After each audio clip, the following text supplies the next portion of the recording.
पिछले 70-75 सालों में जिस बात को लेकर सबसे ज्यादा चर्चा हुई है या जो बात सबसे ज्यादा विवाद में रही है, जो संविधान की नीति सबसे विवाद में रही है या जिसके बारे में सबसे ज्यादा भ्रम फैलाया गया, वो है आरक्षण की नीति। आरक्षण की नीति को लेकर कई सारी अफवाहें, कई सारी गलतफहमियां समाज में ब्राह्मणवादी लोगों की तरफ से फैलाई गई है। और देश का सुप्रीम कोर्ट हो, तमाम हाई कोर्ट हो, वो भी लगातार बहुजनों के हक अधिकार के विरोध में, खासकर आरक्षण के विरोध में निर्णय देते हुए हमें दिखाई देते हैं। जब ओबीसी के आरक्षण का मामला आता है, तब ये हमें बहुत बड़े पैमाने पर दिखाई देता है। देश के अलग-अलग हाई कोर्टों ने और यहाँ तक कि सुप्रीम कोर्ट ने भी ओबीसी के आरक्षण के विरोध में फैसले दिए हैं। मार्च 2019 में ऐसा ही एक मामला मध्य प्रदेश के जबलपुर हाईकोर्ट में गया था और उस हाईकोर्ट का भी निर्णय आया है, या ऐसा कहे कि ये केस अभी भी चल रही है, लेकिन हाईकोर्ट की तरफ से ओबीसी के 27% आरक्षण को लेकर रोक लगाई है। मार्च 2019 में कमलनाथ की सरकार, जो कांग्रेस की सरकार थी, कमलनाथ मुख्यमंत्री थे, उन्होंने ये ऐलान किया था और बाकायदा उन्होंने कानून बनाया था कि ओबीसी को 27% रिजर्वेशन दिया जाएगा। जैसे ही ऐलान हुआ, जैसे ये कानून बना, वैसे ही जो आरक्षण विरोधी लोग हैं, ब्राह्मणवादी लोग हैं, बीजेपी समर्थक जो लोग हैं, वो हाईकोर्ट में गए और उसके बाद जबलपुर हाईकोर्ट ने उस मामले पर, उस कानून पर रोक लगा दी। ये कहा जा रहा था कि सुप्रीम कोर्ट की जो गाइडलाइन है या सुप्रीम कोर्ट ने आरक्षण की जो सीलिंग लगाई है 50% की, वो जब उस कमलनाथ सरकार की निर्णय की वजह से या उस कानून की वजह से सुप्रीम कोर्ट के उस सीलिंग का उल्लंघन हो रहा था। 50% से ज्यादा रिजर्वेशन मध्य प्रदेश में दिया जाने वाला था और इस वजह से इस पर रोक लगाई गई है। ये मामला क्या है? जो ब्राह्मणवादी लोग हैं या आरक्षण विरोधी जो लोग हैं, वो कौन से मुद्दे लेकर, कौन से तर्क वितर्क लेकर हाईकोर्ट में गए हैं, इस पर बात करेंगे। मध्य प्रदेश में ओबीसी की क्या हालत है, सामाजिक, आर्थिक, शैक्षणिक क्या परिस्थिति है, ओबीसी का किस प्रकार से आंदोलन वहां पर चल रहा है अपने हक अधिकारों के लिए। इन सभी बातों पर चर्चा करने के लिए हमारे साथ राष्ट्रीय पिछड़ा वर्ग मोर्चा के राष्ट्रीय अध्यक्ष मान्यवर चौधरी विकास पटेल जी है, जो हमारे साथ नई दिल्ली से जुड़े हुए हैं। इसके अलावा हमारे साथ मध्य प्रदेश से ही एडवोकेट विनायक प्रसाद साहा जी जुड़े हैं, जो इस मामले की पैरवी कर रहे हैं। इस मामले, ये केस जबलपुर हाईकोर्ट में लड़ रहे हैं। वे इंडियन मेडिकल प्रोफेशनल एसोसिएशन के राष्ट्रीय सदस्य भी है और इस केस में भी वो सक्रियता से अपनी भूमिका जो है निभा रहे हैं। वो हमारे साथ मध्य प्रदेश से जुड़े हुए हैं। इसके अलावा एमएनटीवी के मुख्य संपादक मान्यवर कुमार काले सर हमारे साथ है।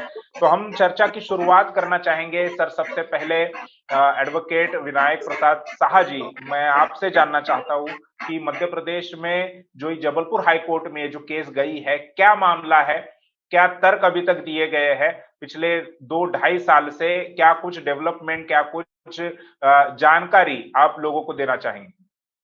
जी, धन्यवाद साकेत जी। सभी को जय मूल निवासी।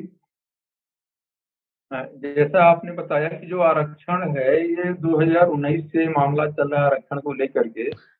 कमलनाथ सरकार ने जब चुनाव हुआ था विधानसभा का मध्य प्रदेश में 2019 में 2018 में, सॉरी मैं गलत बोल दिया, 2018 में चुनाव हुआ। तो उस चुनाव में इन्हें अपने चुनावी एजेंडे में रखा था कांग्रेस ने कि मेरी सरकार जब बनेगी तो हम 27% ओबीसी को आरक्षण देंगे।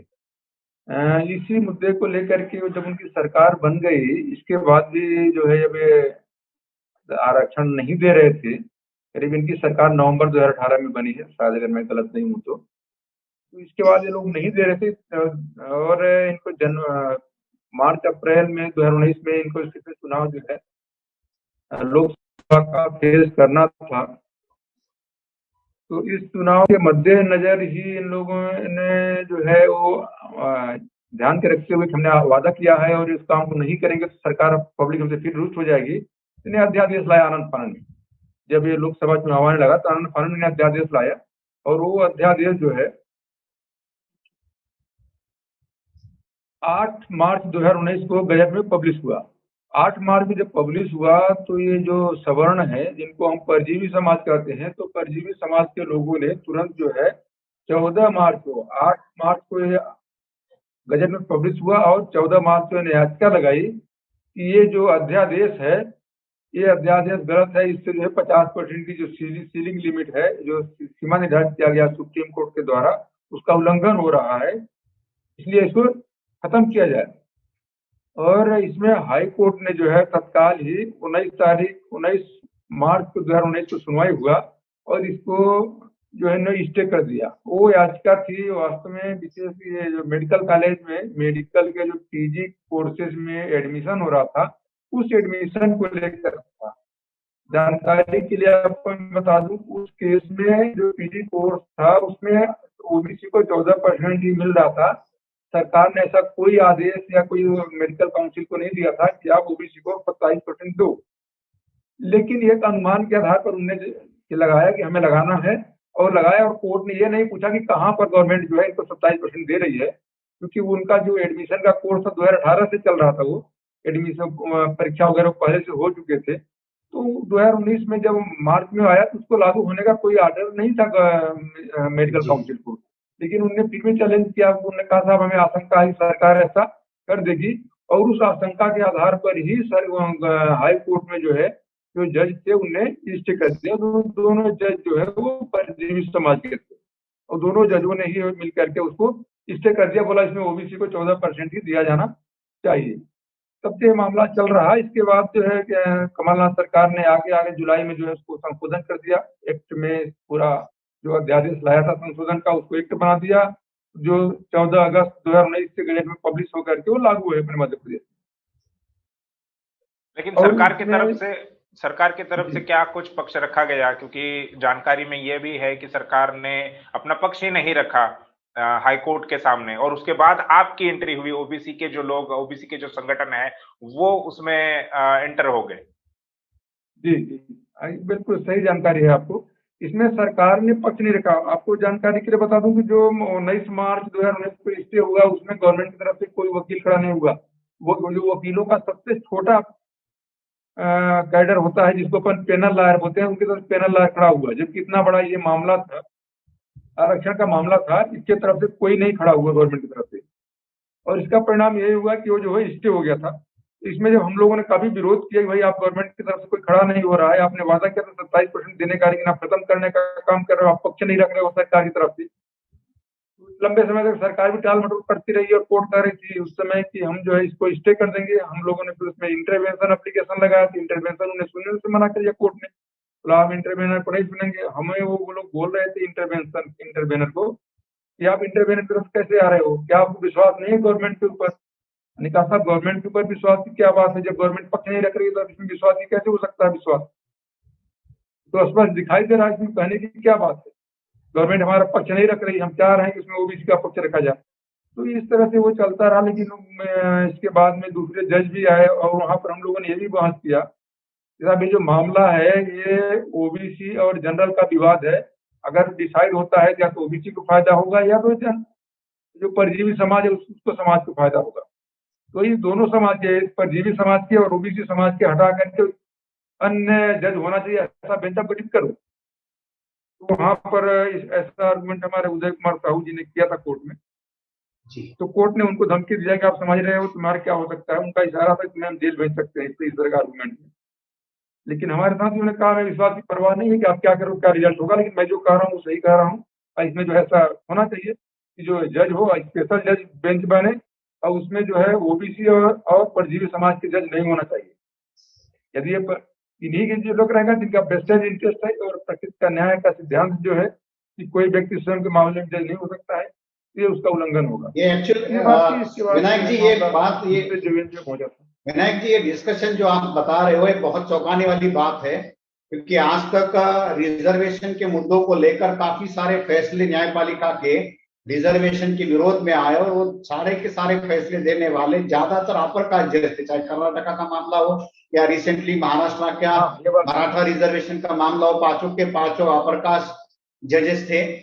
अब ये जो बात आप कह रहे हैं बहुत ज्यादा चौंकाने वाली बात है, तो मैं चाहता हूं कि थोड़ा इसको आप विस्तार से हमारे जो सुनने वाले साथी है उनको विस्तार से बताएं कि मध्य प्रदेश में ये पहली बार ओबीसी रिजर्वेशन को लेकर इस तरीके से बात कही गई है, ये काफी चौंकाने वाली बात। जी जी, जी काले साहब, इसमें जो है ये बात सही कह रहे हैं कि इस तरह के किसी ने अभी तक आर्गू नहीं किया। इस तरह आर्गू करने की क्या बात, हमारे ख्याल से जो रिजर्वेशन का मामला चल रहा है, चाहे इंदिरा साहनी का मामला है जो मंडल कमीशन के रिपोर्ट को लागू करने के खिलाफ में लागू याचिका लगाई थी इंदिरा साहनी ने, और भी मामलों में एक इस तरह से कोई ओबीसी का पक्ष रखने वाला एडवोकेट नहीं मिला, मैं बताऊंगा आपको। और ओबीसी के बारे में बिल्कुल सरकारें में पक्ष रखती थी तो वो नहीं रखने वाली थी, और जो रखने वाले लोग होते सरकार के वो जो है पूरे परजीवी समाज के होते थे, और हमारी लड़ाई परजीवी समाज से है। जो जो समाज जिनका खून चूस के जी जिंदा रह रहा है, उनको न्याय कैसे करेगा? उनको खून चूसना वो बंद कर देगा तो जिंदा कैसे रहेगा? समस्या यहाँ पर है, आप समझिए। जो परजीवी होता है, जो दूसरे के ऊपर खून पर जिसने को चूस करके जीता है, जो जिस तरह अगर पौधे पर आप जानेंगे एक अमरबेल होता है, अमरबेल परजीवी होता है, वो उस पौधे को ही क्या करते हैं, चूस करके उसी को भोजन को अपना भोजन बना के खाता है। अगर वो पौधे को न्याय करे बोला तुम्हारा हम हंसते नहीं तो हम नहीं खाएंगे, वो जिंदा कैसे रहेगा? ये जो परजीवी समाज है, इससे ही न्याय की हम लोग उम्मीद कर रहे हैं। ये बहुत बड़ी हम लोगों की गलतफहमी है। इस बात को हम लोगों ने आपस में आर्गू किया कि भाई ये इस तरह की बातें हैं, और ये जो मामला है इसमें इस तरह का होना चाहिए कि स्पेशल बेंच बननी चाहिए। और हम लोगों ने पूरी जो है मीटिंग में तय करके ही उदय कुमार साहू जी को, हम लोग हमारे जो साथी हैं उनको मैंने आगे किया, उन्होंने कहा इस बात को, और पूरे मतलब कॉन्फिडेंस से कहा उन्हें, और अच्छे से कहा। और ये जो दूसरा बेंच बना उसने भी कहा, इसके पीछे देखिए तर्क क्या है, ये प्रकृति का न्याय का सिद्धांत है, नेचुरल जस्टिस जिसको अपन कहते हैं, प्राकृतिक न्याय का सिद्धांत है कि कोई भी व्यक्ति स्वयं के मामले में जज नहीं हो सकता है। यदि स्वयं के मामले में ऑफ इंटरेस्ट जो है उसमें बड़े पैमाने पर सामने आता है। जी काले साहब कुछ बोल रहे हैं? ये जो क्लासेस ऑफ इंटरेस्ट वाला मामला, या जिसको हम एक कहे कि भाई वेस्टेड इंटरेस्ट जो है, कि अपने वेस्टेड इंटरेस्ट को प्रोटेक्ट करने के लिए वो न्यायपालिका का भी इस्तेमाल करते हैं। देखिए क्या होता है, कोई भी आदमी है जो भारत में अगर पैदा हुआ है तो निश्चित रूप से किसी जाति में पैदा होगा, जी, किसी धर्म में पैदा होगा। बिना जाति और धर्म के कोई होता नहीं है ना यहाँ पर। जी, तो जज भी उसकी अपवाद नहीं है। इसके बाद उसके विचार क्या होगा? जो माँ बाप से सीखेगा वो, जो उसके पास माहौल रहेगा, वो तो वही तो करेगा ना काम पूरी जिंदगी। जी, इस तरह जब वो जो है जो परजीवी समाज में जो पैदा हुआ है तो उसके विचार तो परजीवी के होंगे। वो तो हमेशा उसके अंदर उसके डीएनए में भी वही रहेगा कि दूसरे का हमें खा करके जिंदा रहना है। तो अब उसको जो है जब वही लोग न्याय करेगा हमारा, तो न्याय कहाँ से करेगा? ये जो है वो जो कानून का सिद्धांत है, व्याख्या क्या बोलते हैं कि न्याय का जो सिद्धांत है, जिसको हम नेचुरल जस्टिस कहते हैं, उसमें देखिए 2-3 सिद्धांत होते हैं। उसमें एक बड़ा महत्वपूर्ण सिद्धांत है कि कोई भी व्यक्ति स्वयं के मामले में जज नहीं हो सकता है। जहां किसी व्यक्ति का अगर इंटरेस्ट इन्वॉल्व हो जाता है कि इस व्यक्ति का इसमें हित इन्वॉल्व है, वो उसमें सही न्याय नहीं कर सकता है।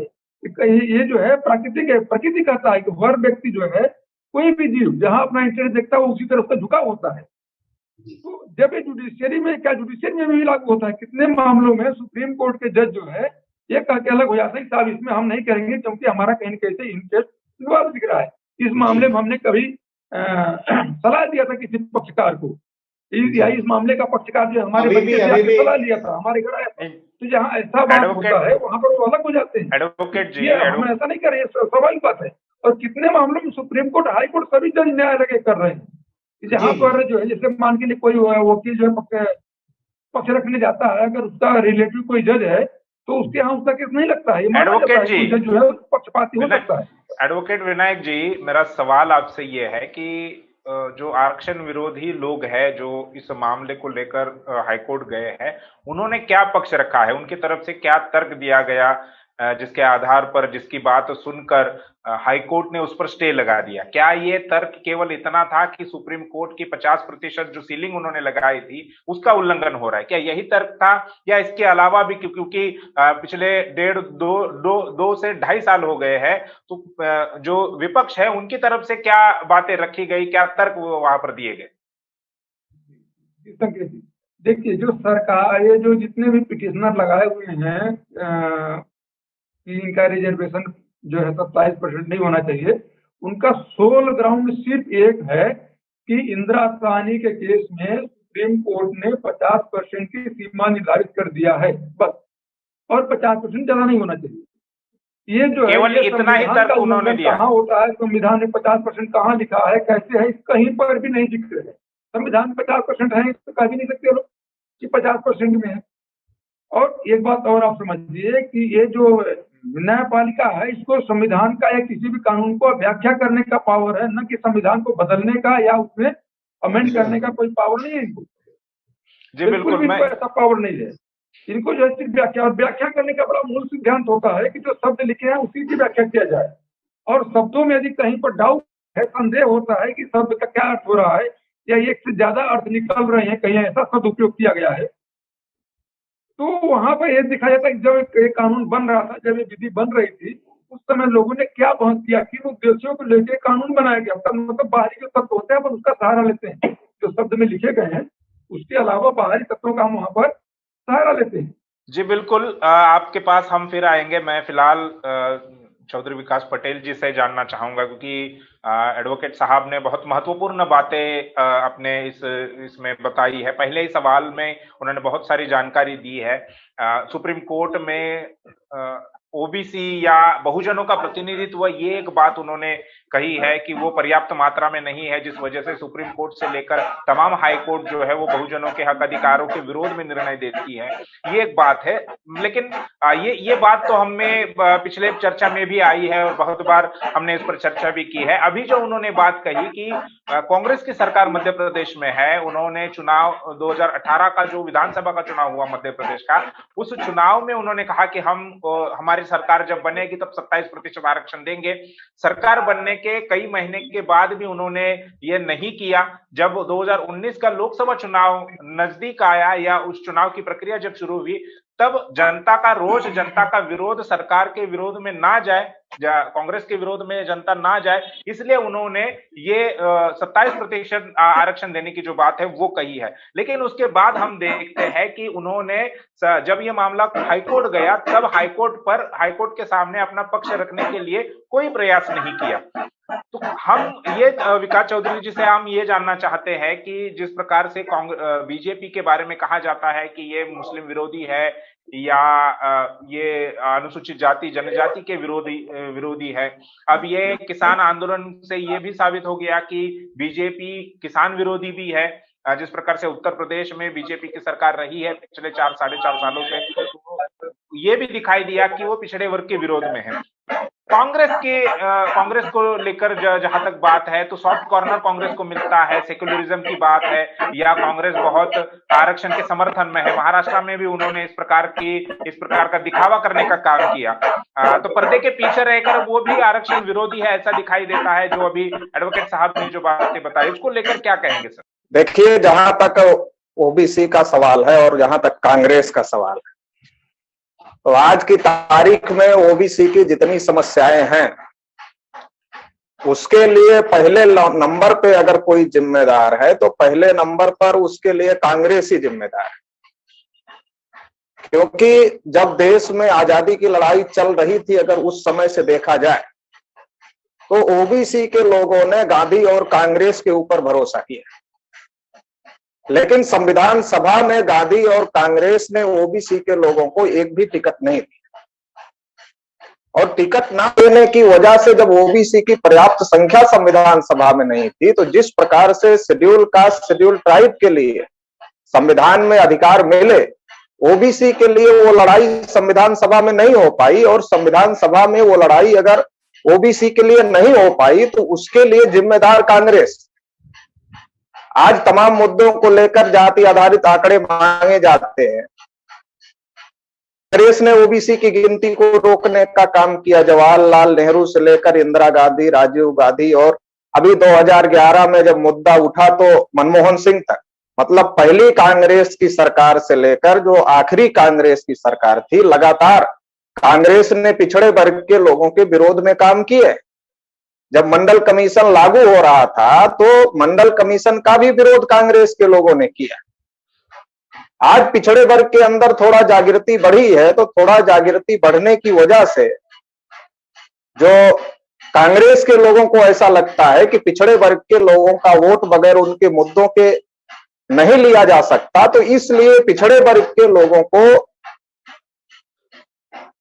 समर्थन लेने के लिए, पिछड़े वर्ग के लोगों का वोट लेने के लिए इस प्रकार की बातें वो करते हैं, जैसे कमलनाथ सरकार ने मध्य प्रदेश के अंदर किया, कि उनका वोट लिया जा सके, क्योंकि उनको तो पहले से ही पता है कि इनका वोट लेने के लिए अगर हम इनको 27% लागू करते हैं, लेकिन ये कोर्ट में जाएगा और कोर्ट में जाएगा तो इनको ये मिलने वाला नहीं है। ये बात तो कांग्रेस के लोगों को पहले से ही पता है। तो इसलिए पिछड़े वर्ग के लोगों का इस्तेमाल करने के लिए कांग्रेस के लोग ऐसा कर रहे हैं। लेकिन शुरू से लेकर अभी तक के अगर देखा जाए तो सबसे ज्यादा अगर पिछड़े वर्ग के लोगों का नुकसान किसी ने किया है तो कांग्रेस ने किया है। बीजेपी के लोग, बहुत सारे लोग रिजर्वेशन के विरोध में कभी कभी बोलते हैं, लेकिन कांग्रेस के लोग रिजर्वेशन के विरोध में बोलते नहीं है, मगर वो रिजर्वेशन के विरोध में सारा का सारा काम करते हैं। और सबसे ज्यादा अगर रिजर्वेशन की विरोधी पार्टी है तो बीजेपी तो दूसरे नंबर की ओबीसी के रिजर्वेशन की विरोधी पार्टी है। पहले नंबर पर कांग्रेस ने हर समय शुरू से लेकर के अभी तक कांग्रेस ने ओबीसी के रिजर्वेशन के साथ में खिलवाड़ करने का काम किया और उसको लागू नहीं करने का काम किया। तो जो ये कांग्रेस के बारे में ऐसा कहा जाता है, नहीं कांग्रेस तो सेकुलर है और कांग्रेस तो जो है रिजर्वेशन के समर्थन में है, कांग्रेस रिजर्वेशन के समर्थन में नहीं है। शुरू से लेकर के अभी तक का जो कांग्रेस का रवैया रहा है और पिछड़े वर्ग के रिजर्वेशन के संदर्भ में कांग्रेस का रवैया रहा है, तो शुरू से ही ये पिछड़े वर्ग के विरोध में रहा है। जी बिल्कुल। अभी एडवोकेट साहब ने जो और एक दो बातें बताई, उसमें से एक बात यह है कि सुप्रीम कोर्ट जो है वो हर बार ये कहकर टाल देती है या ये कहकर ओबीसी का या किसी का भी आरक्षण डिनाई कर देती है कि पर्याप्त मात्रा में आंकड़े नहीं है, डेटा नहीं है, आंकड़े नहीं है। इससे लेकर सुप्रीम कोर्ट बहुत बार ऐसा विरोध में फैसला देती है। और दूसरी तरफ सरकार जो है वो ओबीसी की जाति आधारित जनगणना करने के लिए तैयार नहीं है, जिसका अभी आपने जिक्र किया है। इसको लेकर ऐसे में ये रिजर्वेशन पॉलिसी जो है वो कैसे लागू हो सकती है? सुप्रीम कोर्ट जो है आंकड़े नहीं है ये कहती है, वही सुप्रीम कोर्ट सरकार को ये निर्देश नहीं देती है कि आप जाति आधारित जनगणना करके ये आंकड़े जुटाओ। ये रिजर्वेशन पॉलिसी सही प्रकार से कैसे इंप्लीमेंट हो सकती है? देखिए, नीति से पहले नियत की जरूरत होती है। जो लोग अभी देश की सत्ता और व्यवस्था में बैठे हुए हैं, वो लोग पिछड़े वर्ग के हजारों साल से विरोधी लोग, चाहे वो कांग्रेस पार्टी को चलाने वाले लोग हों या भारतीय जनता पार्टी और आरएसएस को, संघ परिवार को चलाने वाले लोग, जो हजारों साल से पिछड़े वर्ग के लोगों को दबा कर रखे हुए थे और आज भी दबा करके रखना चाहते हैं, ऐसे लोगों के हाथ में देश की सत्ता और व्यवस्था है। तो देश की सत्ता और व्यवस्था जब ऐसे लोगों के हाथ में है तो यहाँ नीति का सवाल आता है, पहले नियति का सवाल है। नियत उनकी ठीक नहीं है ओबीसी के संदर्भ में, वो पूर्वाग्रही है ओबीसी के संदर्भ में। आंकड़े इकट्ठा करना कोई पहाड़ ढकेलने जैसा बड़ा काम नहीं है। आंकड़े इकट्ठा किया जा सकता है और हर 10 साल पे सरकार सबके आंकड़े इकट्ठा कर रही है। शेड्यूल कास्ट के आंकड़े इकट्ठा कर रही है, शेड्यूल ट्राइब के आंकड़े इकट्ठा कर रही है। अगर शेड्यूल कास्ट, शेड्यूल ट्राइब के कास्ट के आधार पर आंकड़े इकट्ठा किए जा सकते हैं तो ओबीसी के आंकड़े क्यों नहीं इकट्ठा किए जा सकते? किए जा सकते हैं, मगर वो किए नहीं जा रहे हैं।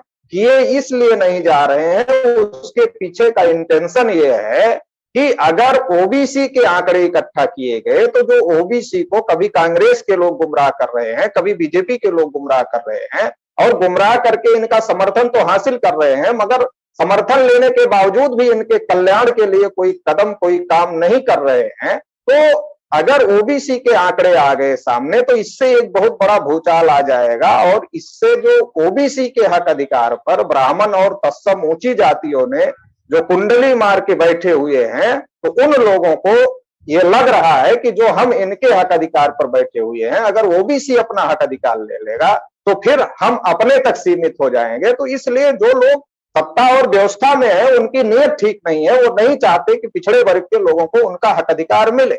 सुप्रीम कोर्ट या हाई कोर्ट बार बार इस बात को कहती है कि ओबीसी के आंकड़े नहीं है तो सुप्रीम कोर्ट और हाई कोर्ट, जैसा कि आपने कहा, आदेश भी दे सकती है। आदेश दे सकती है सरकार को कि सरकार ओबीसी के आंकड़े इकट्ठा करे, कास्ट सेंसस कराए। लेकिन हाई कोर्ट और सुप्रीम कोर्ट इस तरीके का आदेश देते नहीं है, क्योंकि सबको मिला करके ये करना है कि टेक्निकल रूप से ओबीसी के रिजर्वेशन को फंसा करके रखना है। टेक्निकल रूप से जो ओबीसी का हक अधिकार है उसको फंसा कर रखना, जैसे 50% क्राइटेरिया का मामला है। सुप्रीम कोर्ट ने 50% का क्राइटेरिया लगाया, संविधान में 50% का क्राइटेरिया कहीं नहीं। ओबीसी के ऊपर क्रीमी लेयर सुप्रीम कोर्ट ने थोपा, संविधान में क्रीमी लेयर की व्यवस्था कहीं नहीं।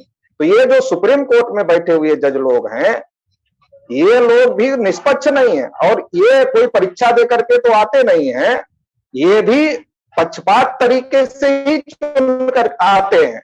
कोलेजियम सिस्टम से भाई भतीजावाद के चलते ही ये जज बनते। तो इसलिए इनके अंदर भी निष्पक्षता नहीं है, और निष्पक्षता न होने की वजह से ये पिछड़े वर्ग के विरोध में पूर्वाग्रही होकर के फैसले दे रहे हैं। जब एससी एसटी के संदर्भ में पर्याप्त प्रतिनिधित्व का मतलब संख्या का अनुपात है, तो ओबीसी के संबंध में 50% क्यों? ओबीसी के संदर्भ में पर्याप्त प्रतिनिधित्व का मतलब संख्या का अनुपात क्यों नहीं हो सकता?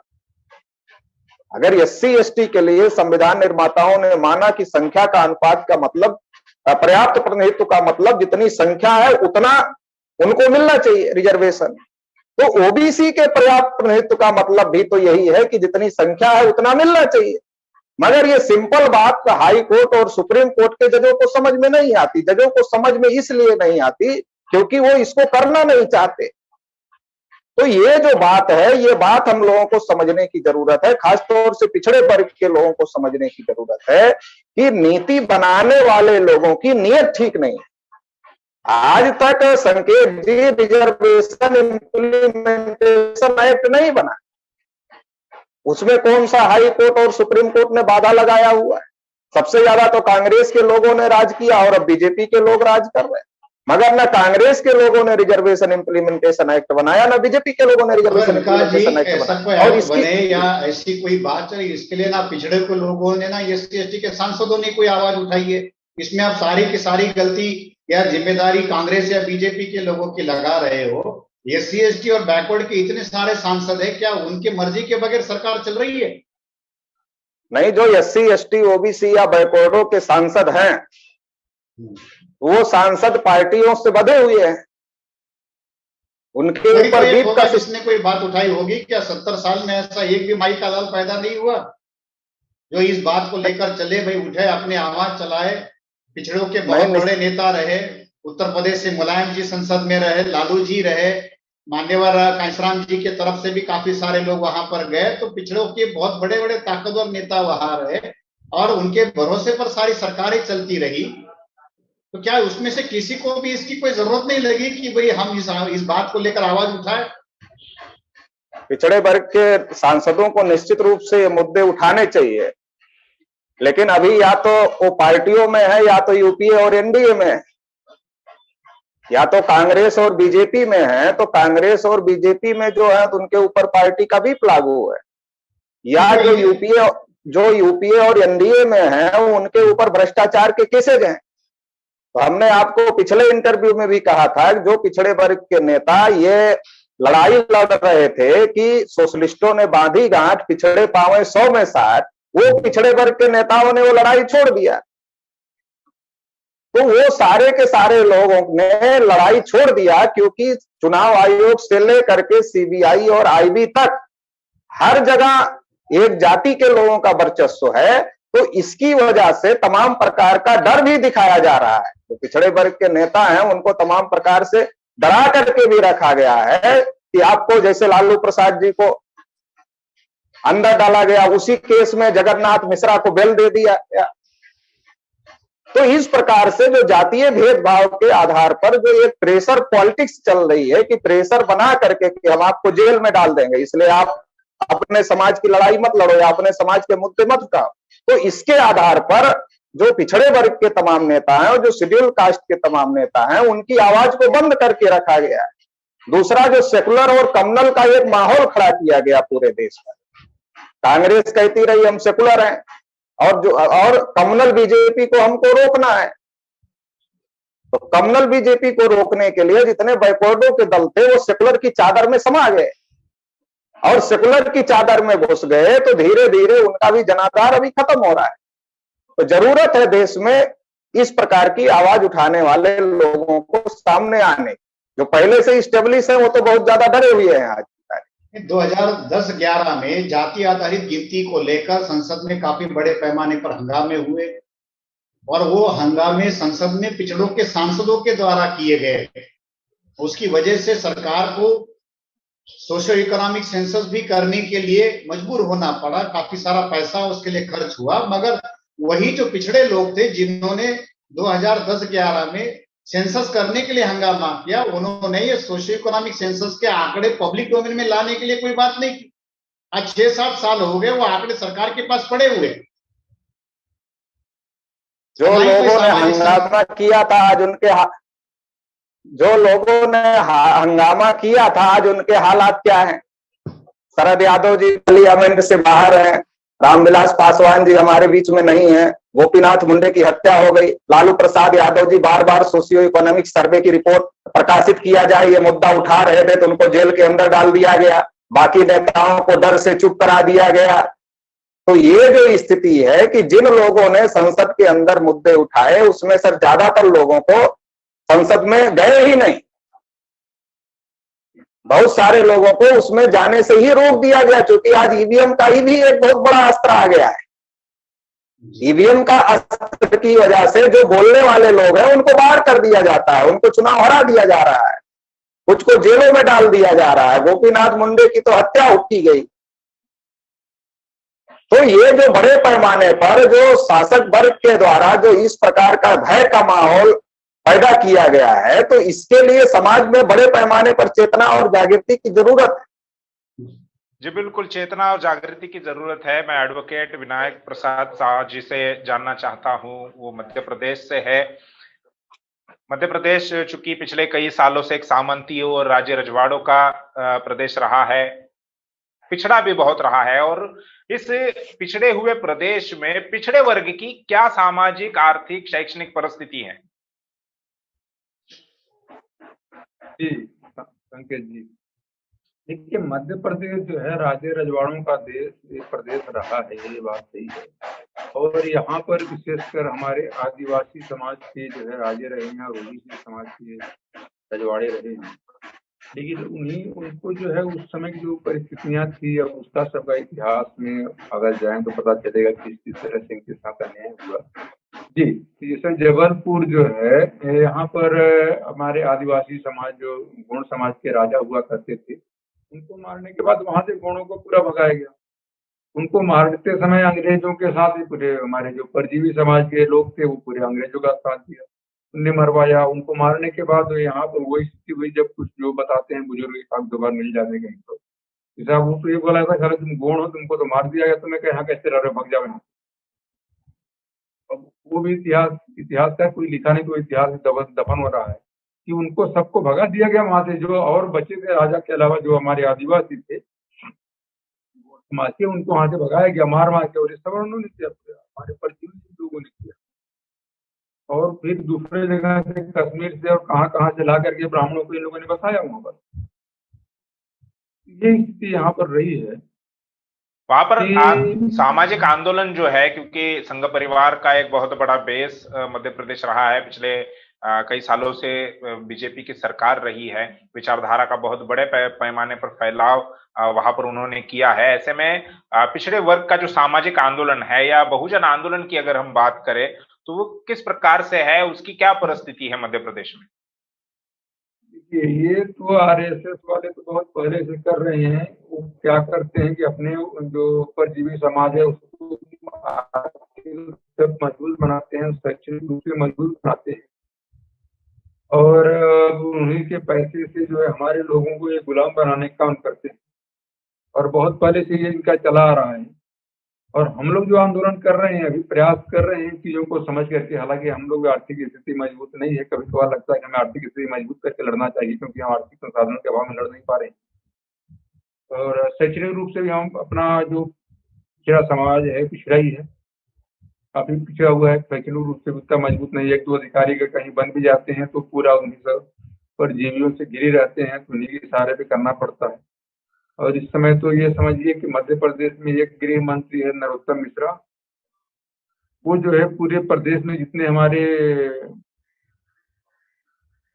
बहुजन समाज के लोग हैं, अगर कहीं पर सोशल मीडिया पर कुछ भी अपने स्वतंत्र रूप से विचार रखते हैं तो उनको जेल में भेजवाने के लिए स्पेशल इंस्ट्रक्शन दिया गया कि उनके ऊपर मुकदमा कायम करो कि भावना, आर्थिक धार्मिक भावना भड़का दिए और ये कर दिए वो कर दिए, इस तरह के झूठे मुकदमे लगा करके।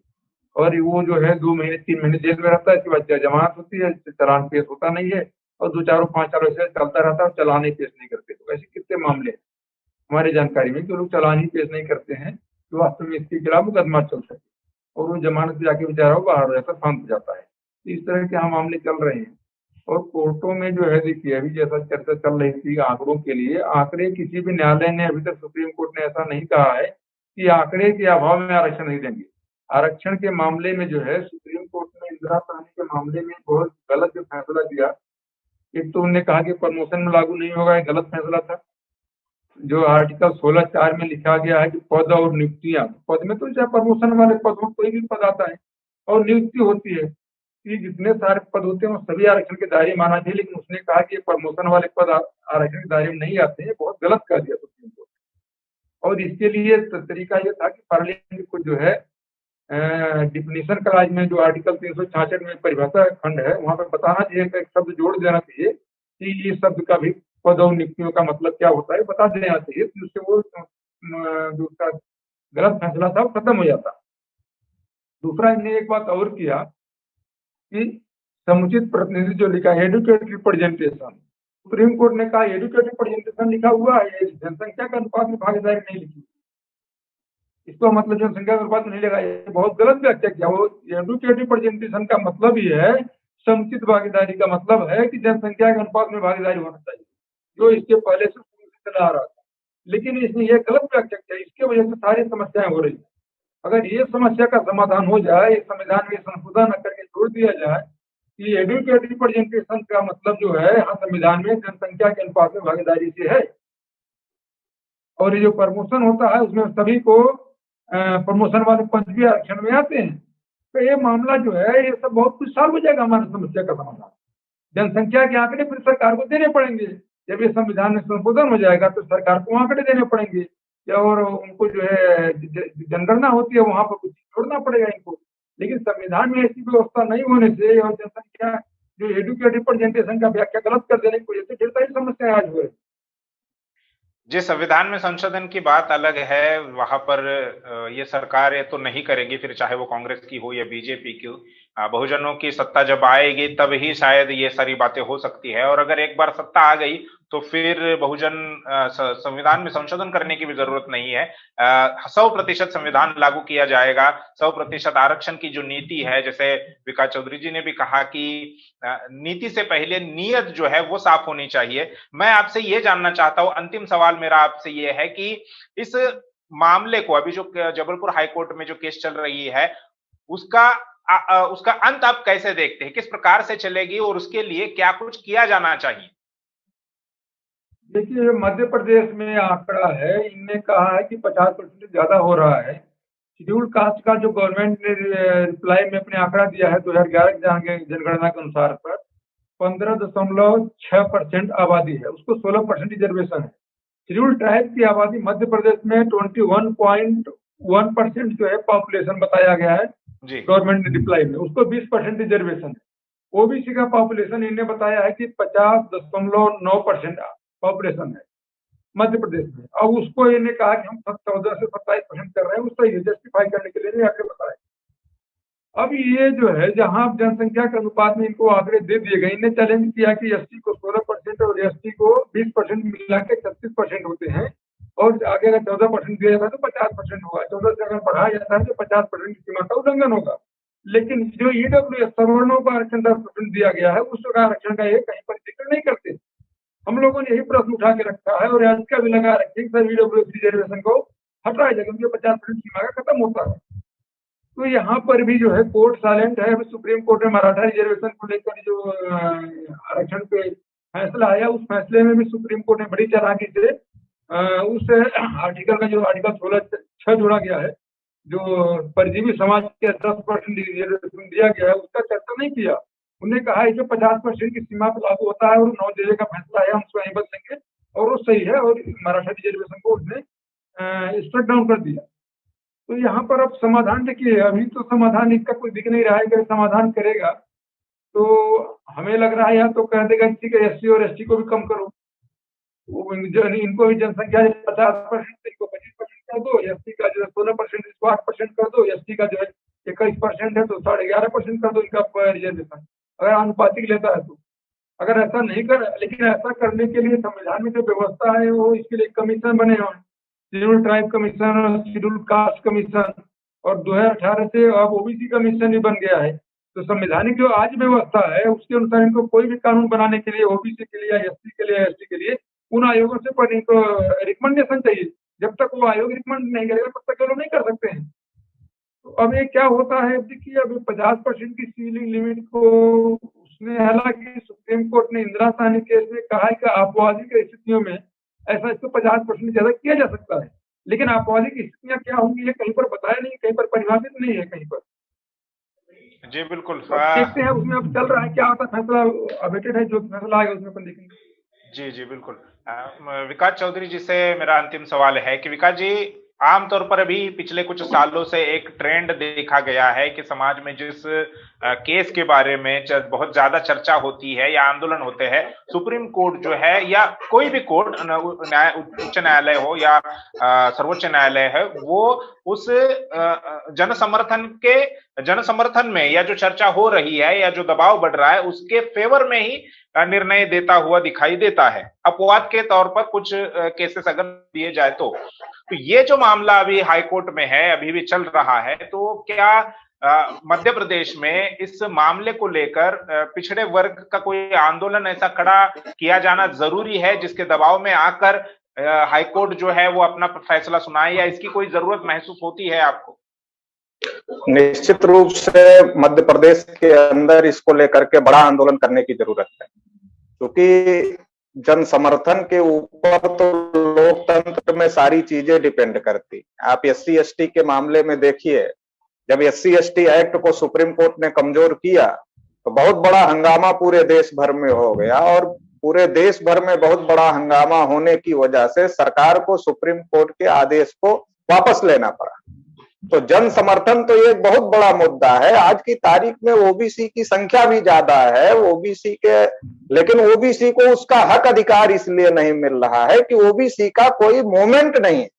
क्या कारण क्या OBC का जो मूवमेंट, जी उसका कारण क्या है? अगर SC ST केवल एक अपने एट्रोसिटी एक्ट को बचाने के लिए सड़क पर उतरते, 13 लोग उसमें शहीद हुए, उसमें भी सबसे ज्यादा मध्य प्रदेश में गोलीबारी हुई, ग्वालियर में सबसे ज्यादा लोग उसमें मारे गए।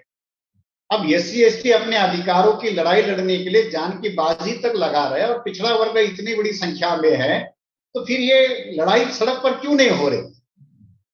पिछड़े वर्ग के लोगों में एक तो जागृति का अभाव है, दूसरा पिछड़े वर्ग के लोगों का जो लीडरशिप होना चाहिए, सबसे बड़ी जो बात है वो बड़ी बात यह है कि पिछड़े वर्ग के लोगों के पास में एक लीडरशिप का अभाव है। दूसरा, पिछड़े वर्ग के लोगों का कॉमन, जैसे शेड्यूल कास्ट के लोगों के लिए कॉमन बाबा साहब अम्बेडकर एक आइकन है, पूरे ऑल इंडिया के शेड्यूल कास्ट के लोगों के लिए बाबा साहब अम्बेडकर एक आइकन है, लेकिन पिछड़े वर्ग के लोगों के पास में ऐसा कोई महापुरुष उनका आइकन आज तक नहीं बन पाया है। तो ये बहुत सारी बातें हैं जिसकी वजह से ये संगठित नहीं हो पा रहे हैं। एक तो जागृति नहीं है, दूसरा किसी ऐसे पिछड़े वर्ग के महापुरुष को वो आइकन के तौर पर ऑल इंडिया में एक महापुरुष को नहीं मानते, वो जाति जाति के आधार पर आइकन मानते हैं। जो जिस जाति में पैदा हुआ वो अपनी जाति का महापुरुष ढूंढ रहा है, तो जाति जाति के नाम पर महापुरुष को आइकन मानते हैं, तो उससे तो शक्ति इकट्ठा होने के बजाय वो बट जाती है। मगर तो उत्तर भारत का जो पिछड़ा है वो तो लोहिया को अपना आइकन मानकर चलता है। वो कोई लोहिया को मान रहे हैं और कोई दूसरे लोगों को भी मान रहे हैं। हिंदू के नाम पर भी बहुत सारे लोग घूम रहे हैं। तो ये मोमेंट से जुड़े हुए लोग तो लोहिया की डफली बजाते। अभी जो लोहिया की ढपली बजाने वाले लोग थे, अभी वो छोटे लोहिया की ढपली बजाने लगे। जनेश्वर मिश्रा का पार्क अखिलेश जी ने बनवाया, बड़े लोहिया को छोड़कर वो ब्राह्मणों को खुश करने के चक्कर में छोटे लोहिया के चक्कर में पड़ गए। और लोहिया के बारे में भी, लोहिया की जो नीति थी वो कोई पिछड़ों के समर्थन में स्पष्ट नीति थी नहीं, वो तो ढुलमुल नीति थी। वो सारे लोगों को गड्ढमड्ढ करके चलने की नीति थी।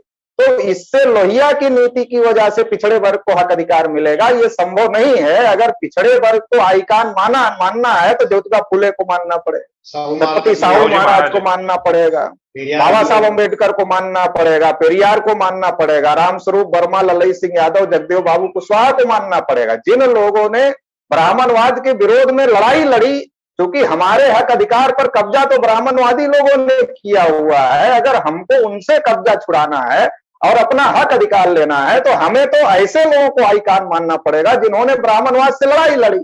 हम ऐसे लोगों को आइकान मानते हैं जो कि जिनका कोई स्पष्ट नीति ही नहीं थी। मान लो लोहिया को ही ले लिया जाए, लोहिया कभी रामायण मेला करवाते थे तो कभी द्रौपदी श्रेष्ठ है कि सीता श्रेष्ठ है, कौन श्रेष्ठ है, इस पर चर्चा करवाते थे। तो इसलिए रामरूप वर्मा जो पिछड़े वर्ग के उत्तर प्रदेश के बड़े नेता थे, उन्होंने वो भी उनसे सहमत नहीं थे और बाद में अलग हो गए थे। जगदेव प्रसाद कुशवाहा भी उनसे अलग हो गए।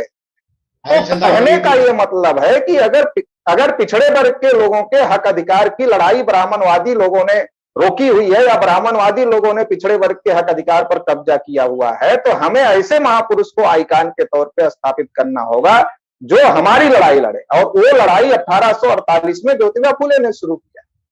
तो हमारे आइकान तो ज्योतिबा फुले हो सकते हैं, लेकिन पिछड़े वर्ग के लोगों के अंदर ज्योतिबा फुले, साहू महाराज को लेकर के जाने वाला कोई राष्ट्रीय लेवल के लीडरशिप भी होने की जरूरत है, तब जाकर के ये पिछड़े वर्ग का बड़ा आंदोलन खड़ा किया जा सकता है। वरना 50% क्राइटेरिया सुप्रीम कोर्ट ने लगाया तो उसका नुकसान अकेले पिछड़ा वर्ग क्यों झेले? उसका नुकसान अकेले पिछड़े वर्ग के ऊपर डाल दिया गया। जो 50% क्राइटेरिया लगी, क्योंकि उनको पता है कि अगर इसका नुकसान शेड्यूल, जैसे अभी वकील साहब कह रहे थे, हो सकता शेड्यूल कास्ट का रिजर्वेशन कम कर दे, हो सकता शेड्यूल, उनकी हिम्मत नहीं है शेड्यूल कास्ट, शेड्यूल ट्राइब का रिजर्वेशन कम करे। उनको पता है इससे तो देश में बहुत बड़ा तूफान आ जाए, क्योंकि पिछड़े वर्ग का मूवमेंट नहीं है, पिछड़े वर्ग का आंदोलन नहीं है, और पिछड़े वर्ग के अंदर जागृति ना होने की वजह से, नेतृत्व ना होने की वजह से पिछड़े वर्ग के जो लोग हैं वो कांग्रेस या बीजेपी के पिछड़क बने हुए हैं या कांग्रेस और ब्राह्मणों के नेताओं के नीचे स्टेब्लिश है। तो इसकी वजह से जो स्थिति बनी है वो स्थिति ये है कि पिछड़े वर्ग को ही सबसे ज्यादा दबा कर रखा है। वही सवर्णों को 10% देने के लिए कोई भी 50% की क्राइटेरिया नहीं। 50% की क्राइटेरिया अगर ओबीसी तक पूरा हो गया तो फिर 10% कैसे दिया जाए?